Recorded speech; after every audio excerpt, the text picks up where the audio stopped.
Morning student. Last class में हमने बेटा इंड्यूस ईएमएफ और इंड्यूस करंट फाइंड आउट कर ली थी due to non uniform magnetic field. उसमें हमने एक रेक्टेंगुलर कॉइल को मूव कराया था, लीनियर मोशन में थी वो, वेलोसिटी v से मूव कराया। उस कंडीशन में उसमें इंड्यूस ईएमएफ और इंड्यूस करंट फाइंड आउट कर ली थी। उसके बाद हमने एनर्जी कंजर्वेशन की भी बात कर ली थी, W=H, ये फॉर्मूला हमने डिराइव कर लिया था। आज हम डिस्कस करने वाले induce EMF due to rotation of a rectangular coil in uniform magnetic field.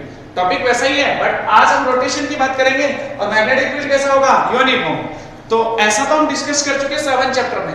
7 chapter में जब हमने यूनिफॉर्म मैग्नेटिक फील्ड में कॉइल को रोटेट कराया था या हमने बोला था उस पर टॉर्क कैलकुलेट किया था, नेट फोर्स कैलकुलेट किया था, तो करंट कैरिंग जो रेक्टेंगुलर लूप था उसमें टॉर्क लगता था, वो रोटेट करते थे। ऐसा ही कुछ हम यहाँ डिस्कस करने वाले हैं। हमारे पास यूनिफॉर्म मैग्नेटिक फील्ड N और S की वजह से इस तरह से है, एक बड़ा मैग्नेट N, दूसरा S, N2S आपका मैग्नेटिक फील्ड ऐसे है। इसमें एक रेक्टेंगुलर कॉइल को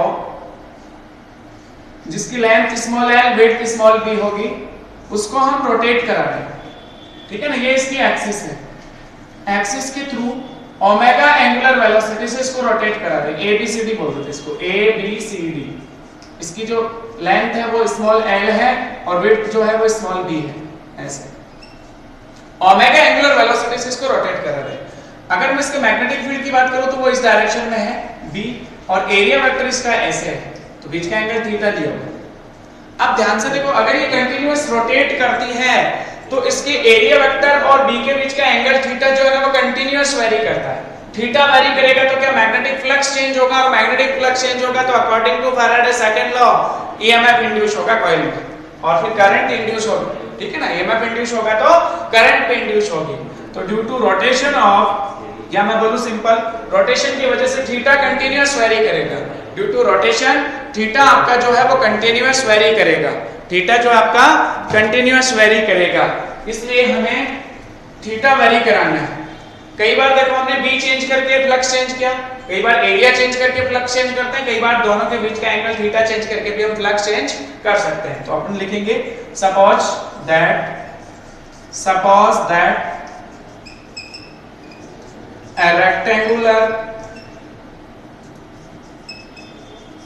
a rectangular coil ABCD rotate in uniform magnetic field, B।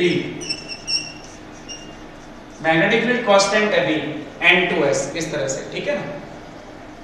Then angle between B vector and area vector of coil continuous changes.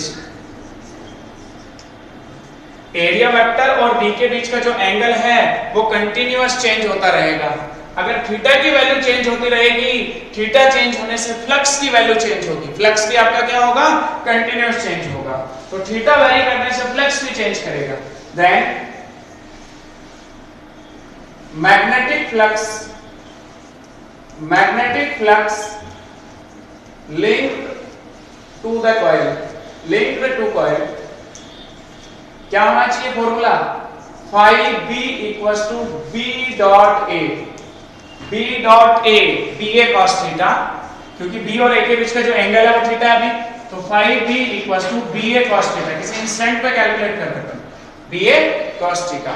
If number of turns are capital L in the coil, if number of turns are capital N, then total flux की बात करी जाए तो n phi b, n से multiply हो जाएगा flux, तो इसको अपन n से मल्टीप्लाई कर लेते हैं, तो phi हो गया आपके पास NBA cos theta. Equation number जो भी आप इसको डालना चाहो इसको फर्स्ट दे दो। अब देखो ध्यान से, जब ये रोटेट करती है तो थीटा जो है उसको हम बोलते हैं एंगुलर डिस्प्लेसमेंट। थीटा आपका हो गया एंगुलर डिस्प्लेसमेंट। ओमेगा से रोटेट कर रही है, इंस्टेंट टी पे थीटा ओमेगा और टी के बीच एक रिलेशन होता है। Angular velocity since angular velocity equals to angular displacement upon time interval. Angular velocity को ओमेगा से डिनोट करते हैं, angular displacement theta upon t. तो यहां से थीटा की वैल्यू क्या आ गई आपके पास बेटा? Omega t. Equation number 2, theta की वैल्यू यहां पे ओमेगा टी आप पुट कर लो।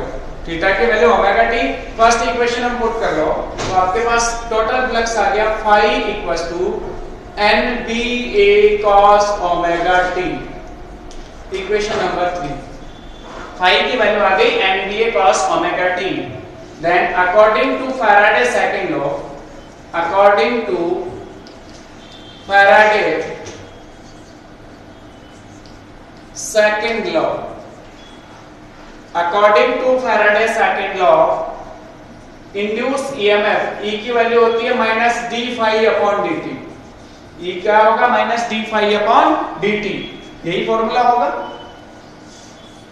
देखो E equals to minus d over d t. Phi की वैल्यू पुट कर लो NBA cos omega t, NBA cos omega t. अब क्या करना है? ये आपके E की वैल्यू आ गई, आपको क्या करना है? इसका डिफरेंशिएशन करना है। तो NBA तो कांस्टेंट, डिफरेंशिएशन से बाहर NBA आपका कांस्टेंट आ गया तो E equals to minus NBA constant d by dt cos omega t. cos omega t का डिफरेंशिएशन करना तो E equals to minus NBA। cos का डिफरेंशिएशन माइनस साइन होता है, t का मल्टीप्लाई ओमेगा भी बाहर मल्टीप्लाई होगा, NBA omega minus sign omega t, minus minus plus हो जाएगा साइन ओमेगा t। आपके पास इक्वेशन आ गई बेटा E equals to NBA omega sine omega t, जिसमें ये वैल्यू आपकी मैक्सिमम EMF, जो मैक्सिमम EMF इंड्यूस हुआ वो NBA omega, sine omega t की मैक्सिमम वैल्यू 1 होती है तो मैं इसको EM पुट कर सकता हूं। Since EM equals to NBA omega then E equals to EM sin omega t. This is the induced EMF in rectangular coil when it rotates in uniform magnetic field. Equation number 4. This is equation number 4. E equals to EM sin omega t. If resistance of coil is capital R, ये जो rectangular coil है इसका resistance capital R हो, उस situation में current कितनी induce होगी? भाई क्लोज लूप है आपका, इसमें करंट इंड्यूस होगी, वो हमें फाइंड आउट करनी है। ठीक है ना? We have to calculate induce current in this coil, तो उसके लिए हमें इसका रेजिस्टेंस पता होना चाहिए। तो हम लिख रहे हैं suppose if resistance of rectangular coil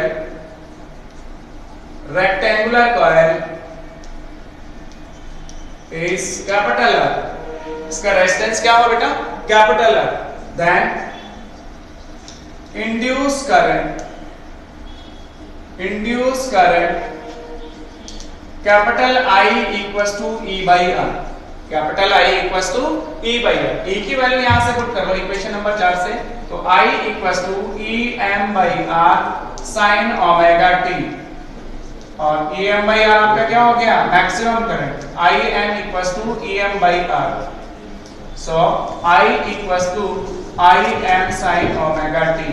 IM equals to IM sin omega t. This is the induced current in the coil. Equation number 5.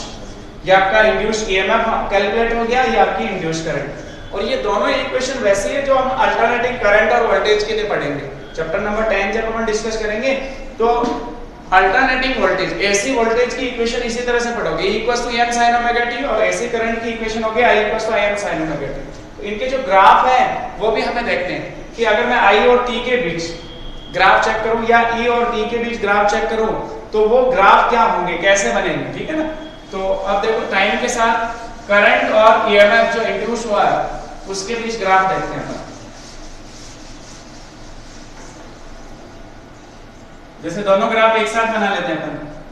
मैं पहले E के लिए ग्राफ बनाऊं, x एक्सिस पे टाइम लिया है सेकंड में और वाई एक्सिस पे इंड्यूस ईएमएफ ई की बात कर रहे हैं वोल्ट में, ठीक है ना, ईएमएफ की यूनिट वोल्ट होती है।